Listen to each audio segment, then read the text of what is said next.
সোনার বাংলা 24/7-এ আপনাদের সকলকে স্বাগত জানাই। রামনবমীর মিছিলে হামলা, এনআইএ চাইলেন শুভেন্দু।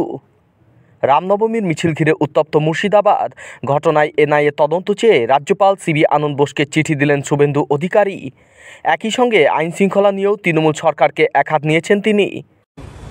পুকুরে ইলিশ মাছ চাষ করার মতো, পুকুরে ইলিশ মাছ চাষ জানেন তো? হ্যাঁ, আচ্ছা, ওই রকম আর আঞ্চলিক দলের আবার ইস্তাহার। অগ্নিমিত্রা পাল কালকে থানায় অভিযোগ করতে গেছে। উনি বলছেন উনি যে একজন মহিলা, উনি নারী, সেই মিনিমাম রেসপেক্ট। পুরো লড়াইটা পুলিশের সঙ্গে জনতার হচ্ছে। জনতার পক্ষে বিজেপি আর পুলিশ মমতা ব্যানার্জির হয়ে লড়াই করছে। মমতা ব্যানার্জি কালকে দাঙ্গা লাগালেন কার্যত। শক্তিপুরে পারমিশন নেওয়া মিছিলের উপরে যেভাবে ইট বর্ষণ হয়েছে, পুলিশ কর্মীরাও আহত হয়েছে, প্রায় 20 জনের বেশি আহত, মাইনর সহ, সবাই দেখছে।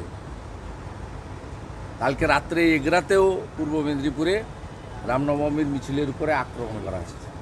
এর জন্য দায়ী মমতা ব্যানার্জি। আমি সকালেই, কাল রাত্রেই 12টার মধ্যেই গভর্নর সাহেবকে মেল করেছি যে আপনি এই দুটো জায়গা ভিজিট করুন এবং এনআইএ তদন্তের জন্য সরকারকে অ্যাডভাইস করুন। ও গত বছরের মতো এই বিষয় নিয়ে প্রয়োজন হলে জনস্বার্থের মামলা বিরোধী দলনেতা করতে বাধ্য হবে। গতবারে করেছিলাম বলে ডালখোলা, রিসড়া এবং শিবপুরে এবারে দাঁড় করিয়ে সব প্রসেশন পাস করিয়েছে। আর এটাতে কোনো সম্প্রদায়ের লোক যুক্ত আমি বলছি না, কমপ্লিটলি তৃণমূলের গুন্ডা ক্রিমিনালরা যুক্ত।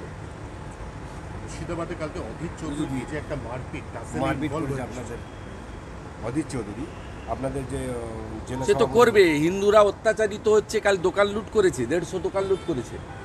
অধীর চৌধুরী তো হিন্দুদের ভোটে এমপি হতেন এতদিন, উনি তো প্রোটেকশন দিতে পারছেন না।